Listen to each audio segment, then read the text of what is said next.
Welcome back to Vintage Super League, our semifinal evening for Season 9. I am joined now by Rachel Agnes. Welcome, Rachel. Thank you very much. That was a pretty exciting 2 games, I must say. No doubt. That was explosive stuff and some interesting interactions and the easiest key vaults I've ever seen, I think. I think so too, the game might have been different, I guess, if Randy drew a second land sooner, but, Mhm. he Andreas drew a lot of gas, so it kept Yes, coming. definitely, and the library helped a lot. Mm. Now, we've only got a moment before our players are ready, but I wanna get your thoughts on your deck selection going into this evening. What was your process like? What were your thoughts? So, I obviously, at this point, I think everyone has me clocked. I was going to play a Monastery Mentor deck. Right. So that one was sort of like already in the books 100%. Monastery Mentor, I love Monastery Mentor, has performed very well for me. Just the second deck was the question, and a lot of people thought I was going to register the exact same 75 or a very similar 75 because we could do that. But I said, okay, I'm going to do something a little bit different, and I was for a second.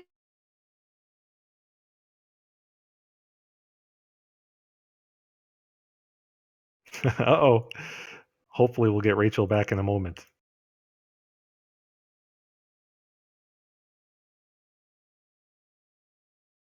Oh, no, too bad. Rachel, come back. Well, we've got Rachel's Jeskai list here up on the screen, and I definitely want to ask her when she becomes available about two specific cards here. We've got Spell Seeker, which is a fantastic vintage card that doesn't see very much play. Nice toolbox effect to get basically any other interactive spell in the deck. And Little Seen Disrupting Shoal, which I think is fantastic and gives additional insulation against especially combo decks. So, hey, we've got a Dr. Shea joining us. Welcome, Hello Dr. again. Shea. Hello again. I was watching this, and uh, well, I can tell you firsthand that computers can have a lot of problems, unfortunately. You're not wrong. You're not wrong. Well, so I was just discussing the very unique choices in Rachel's Jeskai list, which she was trying to explain to us when technology intervened.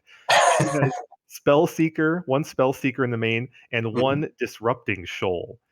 What did you think about these cards when you saw them in her list? I think Spellseeker is great. I think that Spellseeker, it costs one more mana than I'd really like, but it finds you your ancestral. It finds Time Walk, which of course Merchant Scroll can't find. But you can Naturally. use it to find anything with a mystical tutor in there, right? Right, right. So it's a pretty flexible card, and against a lot of the creature decks, it can sort of clog the board. It threatens planeswalkers. I mean, it only takes one hit to finish off deck after he's stolen a Mox. Hmm.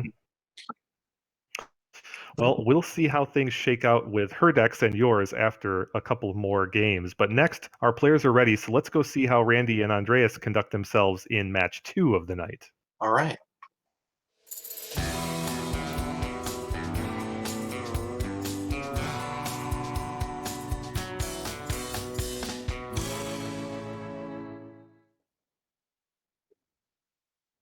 Oh man, I know I've said this twice before, but wow, does Andreas Petersen have an amazing hand?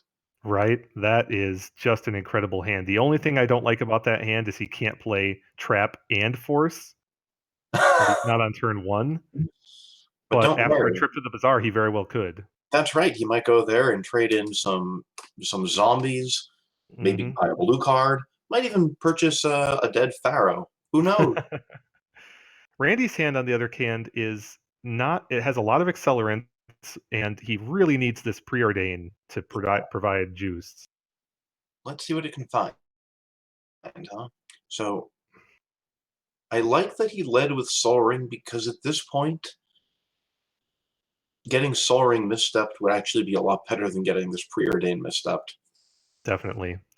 Now I know Randy's sad about it, but you really do have to put Mind's Desire on the bottom right here. You could only manufacture at best a desire for 3 Um, next turn. through repeal, I think, and that's just not great. Oh, there's the card he wanted. You found a really good one. Mm-hmm. Unfortunately, it's probably not going to resolve, is it? I would expect not. So he'll play the Lotus Petal and pass the turn. I like playing the pedal, plays around Mindbreak Trap. Mm-hmm. And let's see what Andreas draws. Oh, man, it keeps getting better. Wow. The rich get richer for Andreas. Now he's going to use Bazaar first here, so that you get some Force of Will, of course, and another Dead Pharaoh. You're right. The Mies keep getting meter. So, which of these two black cards do you want in your graveyard versus which do you want to pitch to unmask? I think you keep the Dredger in your yard. What do you say? I like getting the Dredger in the yard. You can find more Icarids. And you have double hollow one. So the aggressive path is pretty shorn up for you here if you're Andreas. So this is actually kind of tough though, right? You just have to discard a hollow one. Yeah. Wow. I do think the second counterspell is more valuable than the second hollow one in this matchup. I agree. The longer the game goes, the more it favors you. And gosh, this is just really unpleasant for Randy. So he hit a good one. He hit Outcome. But not only does Andreas have everything he needs to stop it, he can prevent it ever from happening in the first place. Yep. So it's going to be very, very difficult for Randy to crawl back into this game. I mean, this is Mox Dirkwood Boar in action. Ironically, because it's Dredge and because of Andreas's Dredge configuration, this Caracas does actually have a target in the main in the two Kolagons. But if it comes to that, the game is probably already over. Agreed. Well, all right. I think Randy can give a very reasonable effort here and go for it. A quality brainstorm for Randy. He can play Mana Vault and ostensibly Outcome for 3. Yeah. I don't think it would behoove him. Well, actually, it's only an Outcome for 2, isn't it? Oh, no, it's for 3, right? So, yeah, I don't think it behooves him to wait at all. He could do it for 4 next turn. I think you put back both repeals and just go. Yeah. It's very possible that Andreas has nothing of consequence in hand, and then Randy just can go off here. It's also possible that if Andreas had nothing of consequence in hand, and Randy passes the turn, he might just be defeated. Yeah. Agreed. There's the position that Dredge is in here with the 2 high-quality Dredgers in the yard is just... It's incredible. This is showing, all of the angles on which this modern Dredge list can fight. There's nothing remotely fair about any of this. So he shouldn't... Normally, under normal circs, you'd Bazaar on upkeep so that you could rediscard your Dredgers. But because Andreas has such a good hand, he does not deign to do so. And of course, that is bad news as Randy sees Andreas not deigning to Dredge on his upkeep. Because it means his hand is 2 really good cards. Actually, he just hit 3 Grave Trolls, so yeah, I'm pretty sure that this game is completely over. He hit a Narcomoeba, and from what I can see, at least 1 Prized Amalgam, so Andreas is going to... Oh, I thought Prized Amalgam... Oh, it must have come off of the... It must have come off of the Bazaar activation, not the draw step, yeah. Right. So this play makes sense. Randy's trying to be an active participant in the game, but he knew the top card. He knew that he wasn't doing anything this turn. Right. He'll play the Mana Vault, leave Caracas up, just in case it gained any kind of value against Kolagon. I really, really, really don't like Culligan here. Oh, wow. Aggressive. Very aggressive play by Andreas. That was aggressive. So I can't say I really understand that. Well, I think it's because he wants to upkeep Bazaar. He gets a small bit of value for his force, making any subsequent outcomes that much worse. I would have liked it more if he didn't know about the Caracas, but Caracas means that he can't really go off the period, right? Well, that's true, but he can aggressively get more material in play. I think he can make this a 2-turn clock. with this amount of dredging, vis-a-vis Icarid and Prized Amalga. Right. If he had Flamekin Zealot, I think this would be over. But Agreed. He's um, down to 14 cards in library. He has access to most of what he wants at this point. if only Randy had a brain freeze. So this, by the way, is the main reason that I really don't like Dragon Lord Culligan. I think that I know that Moat is technically a magic card, but I think you're more likely to see the Legends Uncommon than the Legends Rare. Yeah. Agree completely with the pervasiveness of Caracas in the modern environment. I don't like relying on a legend if you can help it. So I've been liking one Flamekin Zealot and one what's her name? The Chancellor? The +2 to your team, -2 to your opponent's team. Elish Norn. Elish Norn, that's right. I've been liking one Elish Norn and one Flamekin Zealot. Flamekin Zealot gives you the instant win, and Elish Norn is really good against workshops, actually. Sometimes even a Flamekin Zealot doesn't actually get you there against workshops. And she also, of course, ends. And Elish Norn's able to deliver some significant value even in the face of Caracas. Right. Even the moment that she's in play can frequently swing a game. Right. She answers Mentor most of the time. Certainly answers all the Pyromancer tokens that you might be concerned about in life. Yeah, see, this was a turn 2 clock even without all of this extra business here. Right. True. So I guess it's not deterministic yet. Randy still has some draws. Does he have Time Twister? That's He all does. I'm hoping for under these circumstances. He does have Time Twister. Now he can.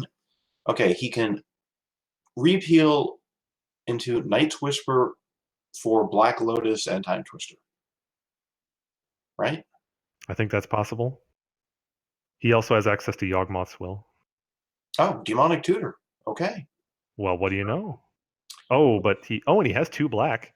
So he could Yawgmoth's Will right now. What does that get him? He's got an outcome in there, 2 repeals, Mana Vault. He can Lotus Petal, replay the tutor, maybe find Tolarian Academy. And there's a Preordain. But he's really out of blue. Yeah, I have to believe that this is a Yawgmoth's Will here. He'll have 1 mana floating, an inconsequential red or white mana. Right. So the 1 mana gets Mana Vault, which he can use with the Black Lotus to get to Tolarian Academy. And now he's going to be at a bunch of mana. Ah, good point. Academy. Very good. And then there is an outcome in there as well as Preordain and other things. So there's a reasonable chance here. Yeah, this is exciting. Randy could have hoped for.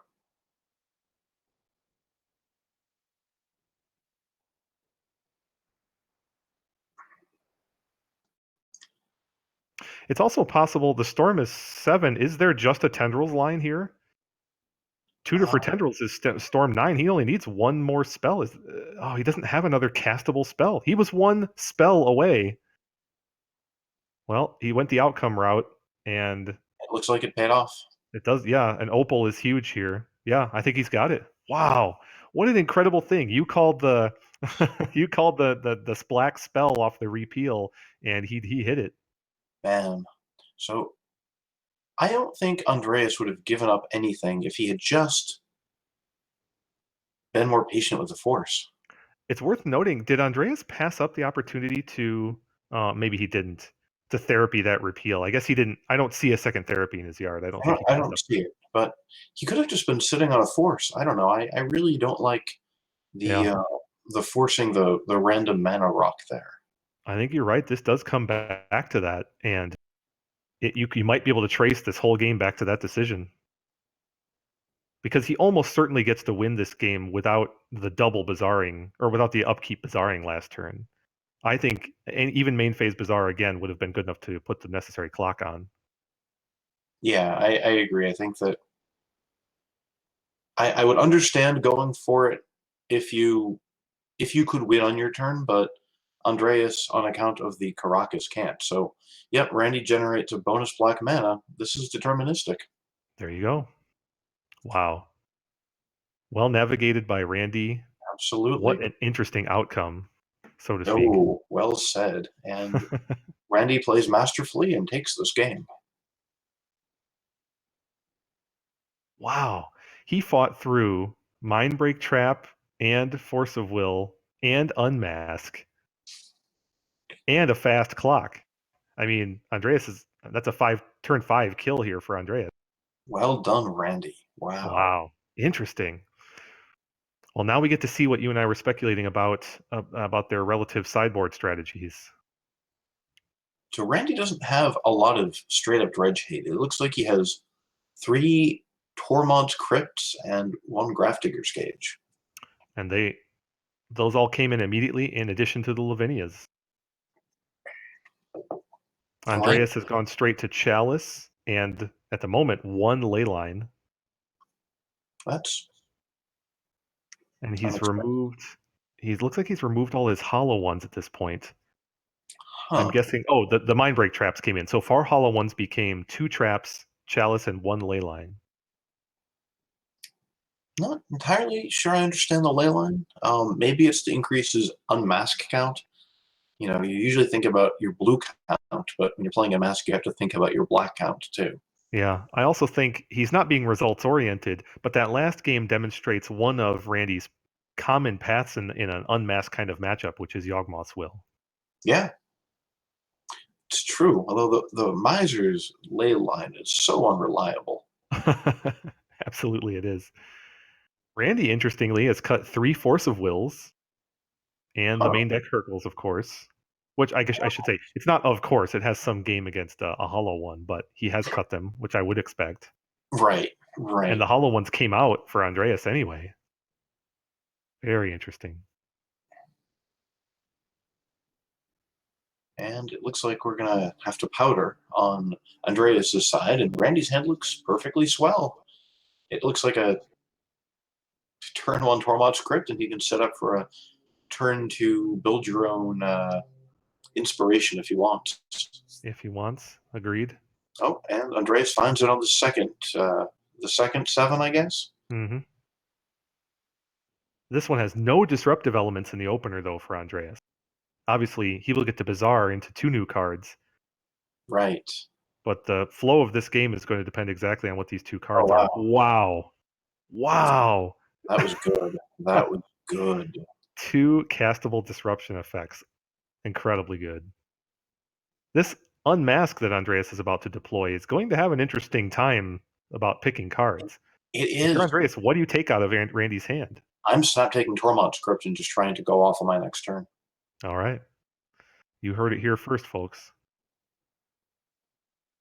Andreas does have 1 Dredger in the yard in the form of Stinkweed Imp, 1 Icarid, and 1 Bridge. So he has a little bit of everything that you would normally need.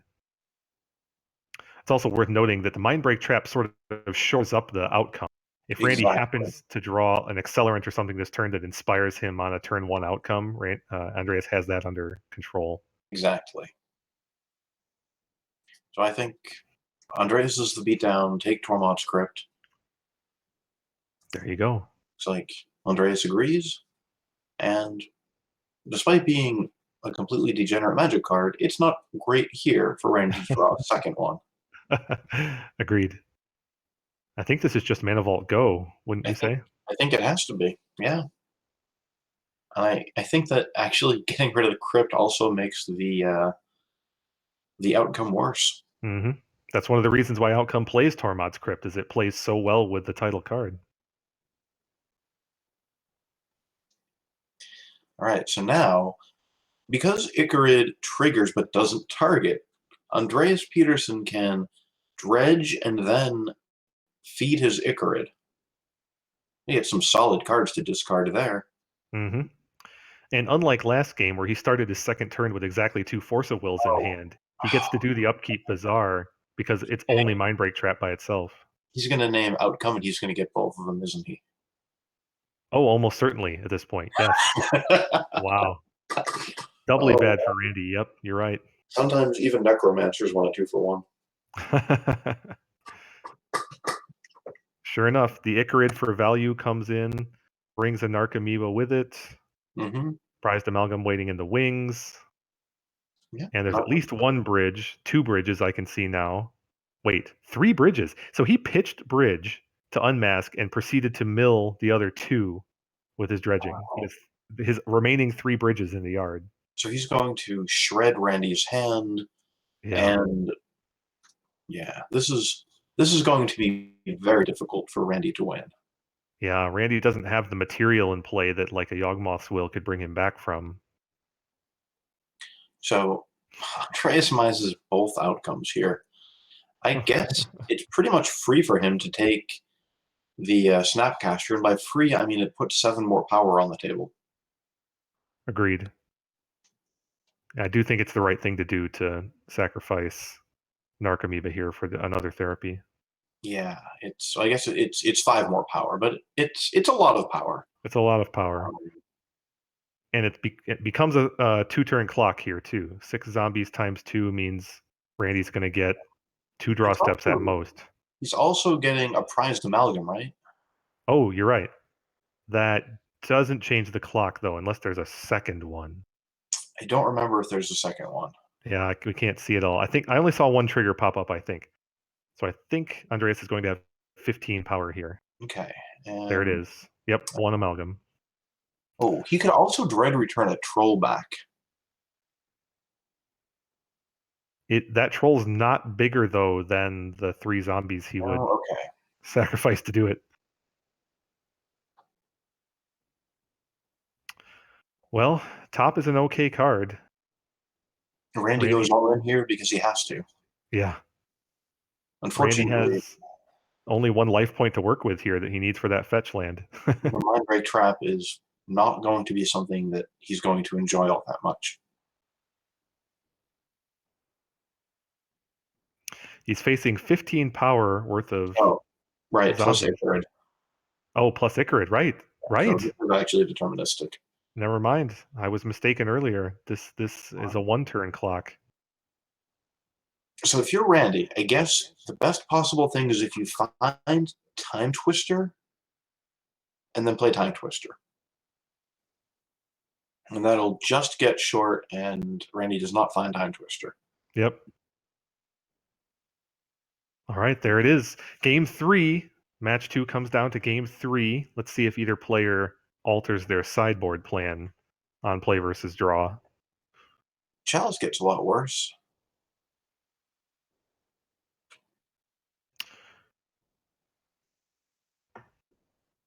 Let's see if Andreas makes an adjustment here for that reason.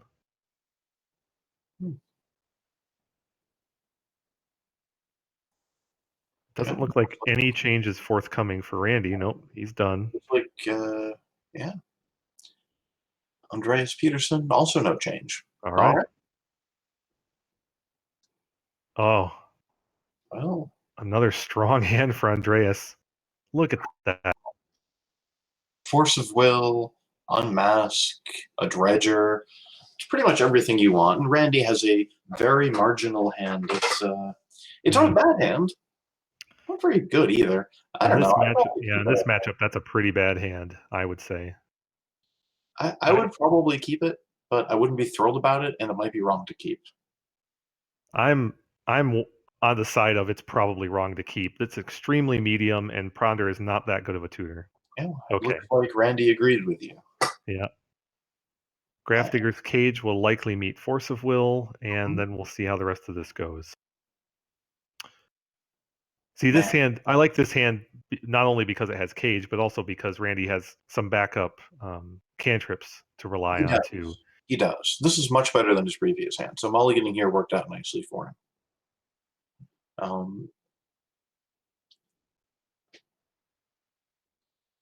He has to respect, obviously, force and misstep here, which is one of the reasons why Cage is so undesirable of an answer, really, to Modern Dredge. Do you give any thought to baiting here? Is there any reason to think that you should lead with Ponder? No, not against the deck with discard. Okay, agreed. I think you just try to get the win because Randy knows that Andreas is really not even if he brought in all of his mana and removal, he's not very well equipped to handle this. But Andreas is good at handling the stack. There's something just fundamentally wrong with Dredge using counter magic like that.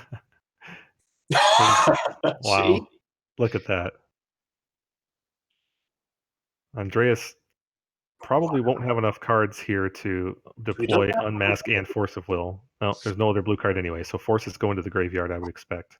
So, on the other hand, there's a non-zero chance that Andreas just wins the game next turn. Agreed. To that end, he wants to discard the Dredger, obviously, Cobalt Therapy, and Bridge, probably, right? And pitch Dread Return to his Unmask? Well, unless he's trying to win quickly.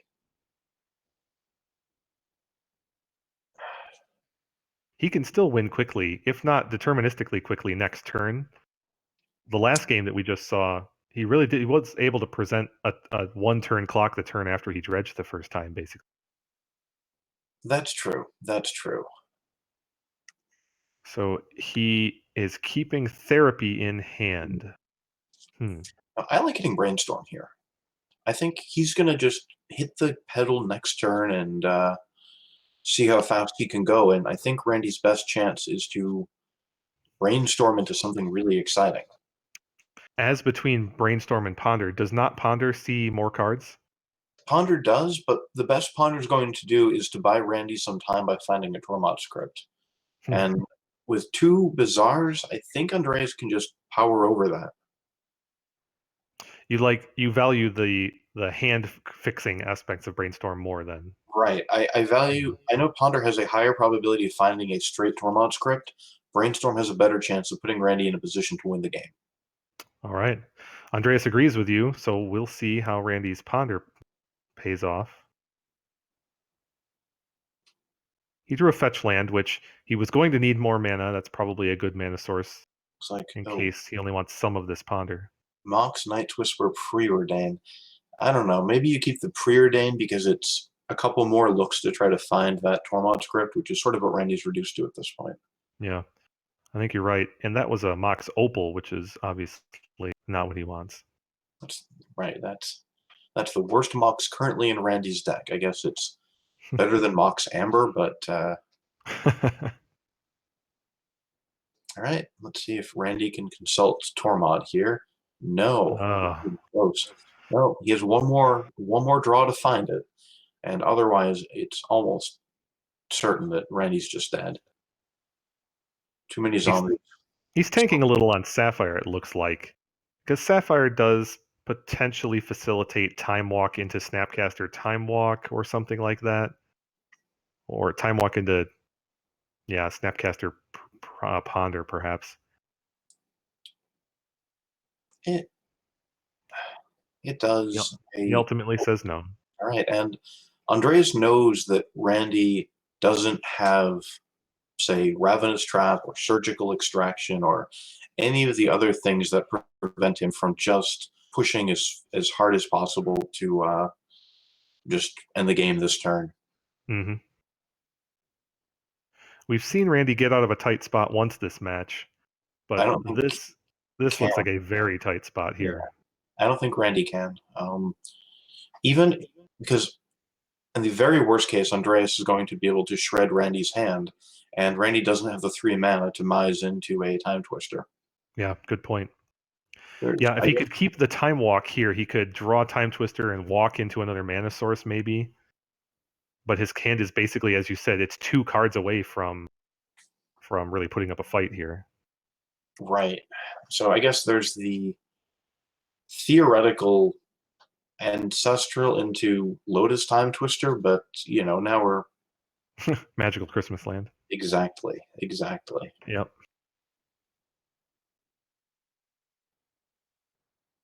So there goes Time Walk. Oh, Randy has a Red Return too, but I don't think Dragon Lord Culligan's. I don't think he's very good, honestly. Not right now. There's another Therapy there. It looks like, are we in the same position as last game? Almost exactly. Therapy, sack a Narcomoeba for another 6 power worth of zombies. Yeah. And take this preordain, I'm guessing? Yeah. I mean, Randy could bring back his dragon friend. Oh, actually, does he have two? If he had two Dread returns, he could bring back a Golgari Grave Troll and a dragon friend. All right, so now Randy can Ancestral into a Lotus and a Time Twister. Well, that's a third of a Lotus. Discount Lotus, probably not good enough here. No, but Randy can still dig. Randy can fire off a Ponder to try to find a Tormod's Crypt. Yep. Which would still leave him live for aforementioned Ancestral. Yes, exactly. He can have one more turn to Ancestral right into Easterland. Christmas Land gets overused. Good point. And the zombie theme makes that thematic here, I would say. Hey, there it is. Tormod's Crypt. Plus Repeal and Mana Vault. Oh, irony. Oh, man. So the Tormod's Crypt can buy him a turn. I don't know if that's going to be... I think that's going to be enough. No, it really won't. Next turn, he'll draw a Repeal. He could repeal a zombie and draw a Mana Vault, and then he will probably be deceased. Sometimes you go on an Easter egg hunt. Sometimes you go on a Black Lotus and Time Twister and Ancestral Recall hunt.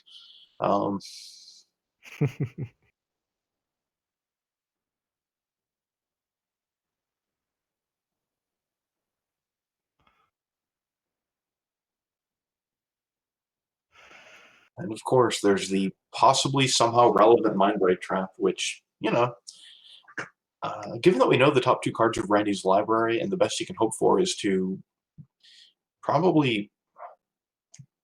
No, none of them will actually get him out of this, will they? No, they will not. Randy fought valiantly. An exciting conclusion to game one here tonight. And you can take out one of these zombies. Yeah, this will be the end of it here. There it is. Congratulations to Andreas Petersen, our first finalist for VSL Season 9. That was Rich. Thank you for stepping back in Rachel's stead. It's a shame that Rachel's technology didn't cooperate, but it was fun casting with you. It's always good to see you. Always good to hang out. Yep, and good luck in your matches. When we come back, we'll see Rich versus Rachel.